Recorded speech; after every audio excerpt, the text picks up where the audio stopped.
guys, welcome back to another week of Art Life. Summer has arrived in Suffolk, so this week's episode is going to be a very summery painting episode. So welcome back to the studio. True to British summertime, it is now raining and super cold, so snuggling in the studio and doing some painting is like the perfect way to spend a Monday morning. And it is Monday morning. We are going to be making this episode, editing it and releasing it all in one day because we've just had the Queen's Jubilee weekend. Anyone who has been following my Instagram stories in England will know that we had the Jubilee celebration for the Queen this weekend and there was lots of partying going on, so not much painting happened.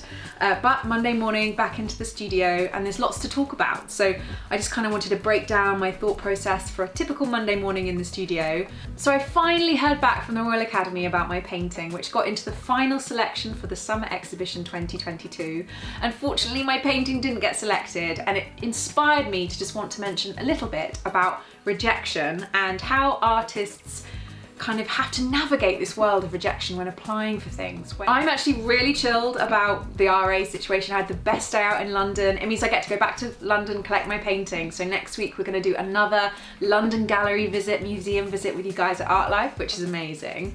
And I was also really excited to be kind of shortlisted out of like thousands and thousands of artists to get to the final selection. That was like a big deal for me. And I think artists always need to feel like it's nothing personal. You might feel like, oh, you've poured your heart and soul into a work. You've sent it off for competitions, residencies, you've applied for things, kind of bursary money. We're always applying for things. And then sometimes we get kind of into the winning kind of pile of people, amazing. And often, more often than not, we do get a rejection.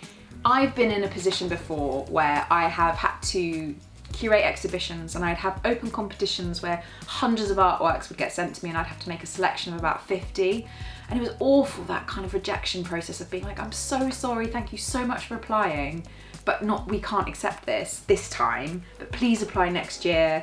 Like, you kind of want to make it a positive experience, and it was never anything personal about the work. It wasn't even about my taste, it was usually about the collective of what the whole show was going to be, and you want to look for works that will kind of respond to each other, communicate with each other. You're kind of making an exhibition, you're not just kind of focusing on the individual works only. I think that's really important to remember, that it might not be that your work wasn't good enough, it might just be that the group show as a whole needed to be slightly different. And to celebrate your wins where you can, celebrate a kind of shortlisting kind of feeling, celebrate applying for something and failing, but also the fact that you actually took the initiative to apply. So many artists just don't apply to things because they fear rejection, me included. Sometimes I purposely miss a deadline. Oops, like, should have applied, never mind, next year, because maybe I'm not as confident as I should be. And actually just applying, I'm applauding whenever I get rejected. I'm like, at least I applied. If I hadn't have applied, I never would have known.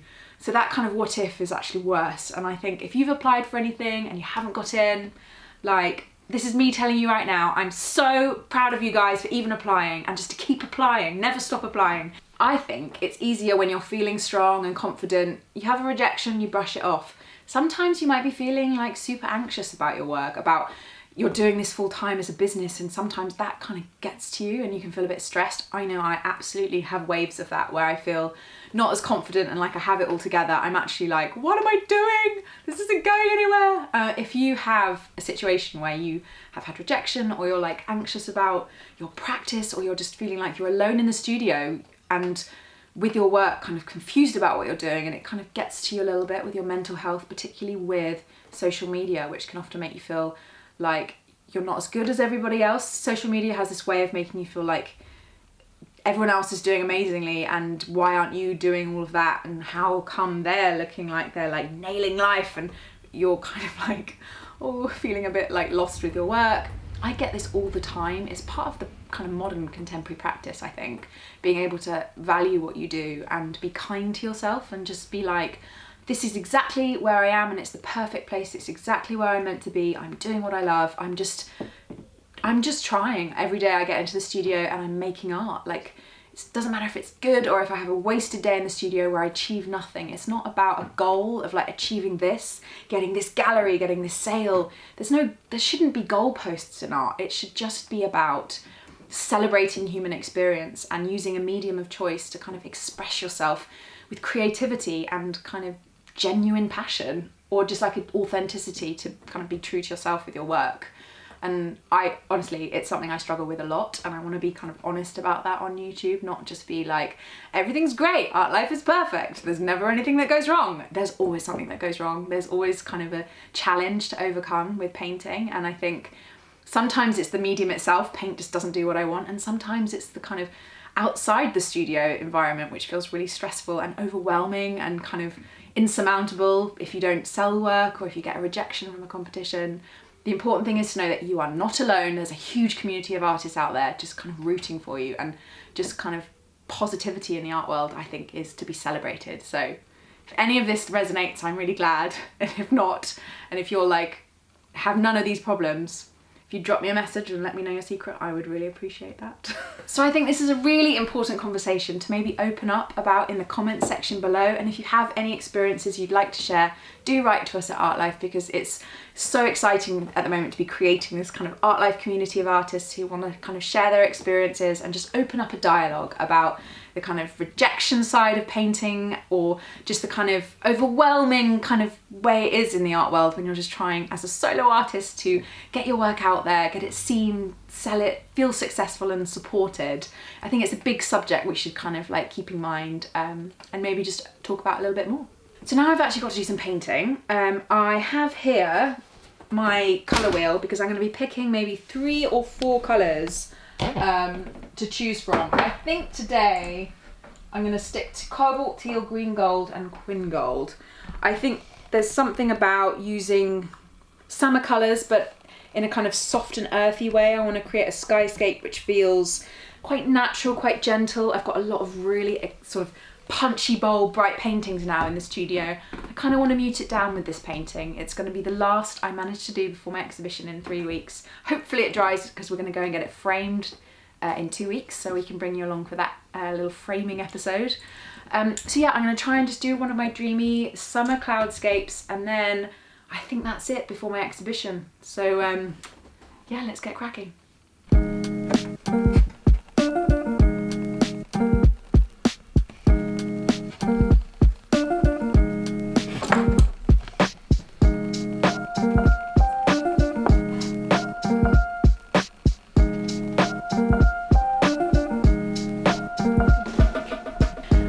So there's a lot of artists I also follow from the Michael Harding Ambassador pool who are really inspiring to me. Vicky Norman, Ken Goshen, they just know colour. They know how to mix colour to get different effects with the chroma balance, with kind of punching up kind of more muted colours, or just softening very bright dominating colours so they blend as a whole in your painting. So I think it'd be really interesting to kind of, for me as well, to learn a bit about colour mixing and how to get the best of my oil paint. So maybe after my exhibition over the summer, we could do a little series of just learning a little bit more about mixing and colour mixing with oil, with Michael Harding oils, to see different effects we can get with the paint. If you're interested in that, let us know in the comments below and I can put something like that together. So for the first time as well, I have some new brushes. For the first time in like 5 years, these are Da Vinci Maestro brushes from Zecchi in Florence. My sister was visiting Florence for a week and she went into my favourite art store, Zecchi, and just picked them up for me. So, I mean, look how beautiful they are. Oh my gosh, before and after, like,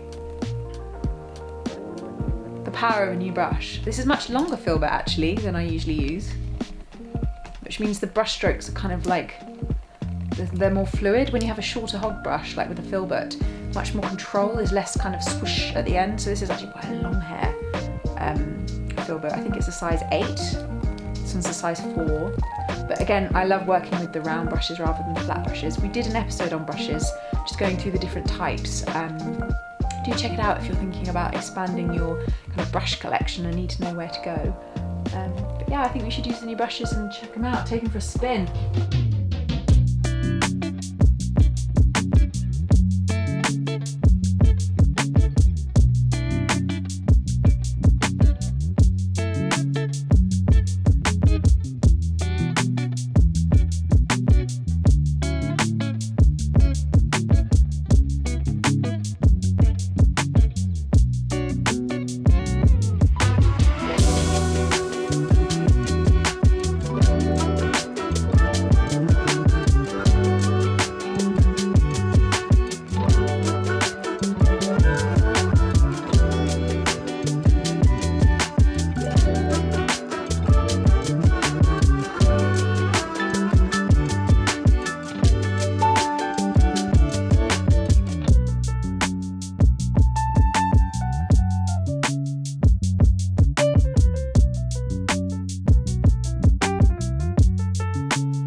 So it takes time to do paintings like this. Often I want to create something that's completely finished in an hour and I can share with you start to finish, but it just doesn't work like that with oil. It's a time process.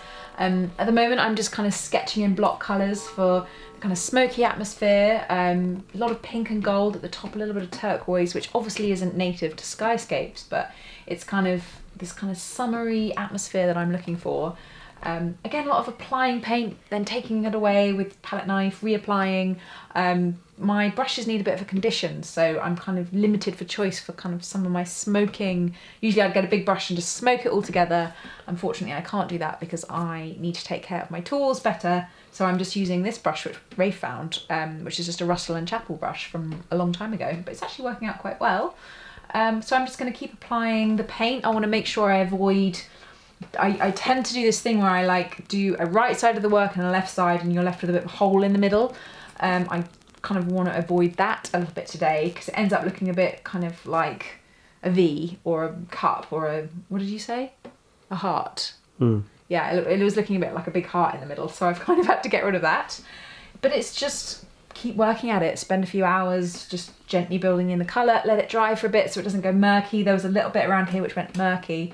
I managed to kind of scrape that off a bit and I'll just keep working on it. And then when I eventually take off the rog tape, add a beautiful frame, some of these marks, which I think might look a bit messy and sloppy, when it's all framed beautifully, will suddenly come alive and feel like it's perfectly kind of loose and yeah, full of energy, which is what I want. So I don't really want to do any more to this now. I've worked on it this morning and I'm happy with it. It's getting quite wet. If I push any more, it'll start to go grey, which is what we don't want. So I think we'll have to leave it there for this week's episode. Thank you so much for watching. Don't forget to like and subscribe and leave any comment in the below from anything we've kind of like touched on today. I love to hear your feedback. You can follow me at Jess Oliver Art. I tell you every week, but I'll tell you again because it's a way for me to share with you my daily practice in my stories and my posts. I can give you a bit more information about what's going on, kind of if I don't catch it all on here in this week's episode. So please do follow me at Jess Oliver Art. I also have a website, jessoliver.co.uk, where I will be posting a lot more now leading up to my exhibition. I'm going to be uploading new works, which I might not have shared with you yet. So it's always good to keep kind of checking in with what's available. Maybe you'd like to buy a painting. You're very welcome to buy a painting. I have lots to share. And now I have to go and start to do some of my admin for all my exhibitions, sending out extra invitations, making sure everything is kind of coming together for the show, which isn't really filmable. It's quite kind of boring, me just sitting at my laptop. So I won't really film that, but it's happening. There's nothing else really I can share today, but thank you for watching. It's been cool hanging out with you guys, and I'll see you next week. Bye.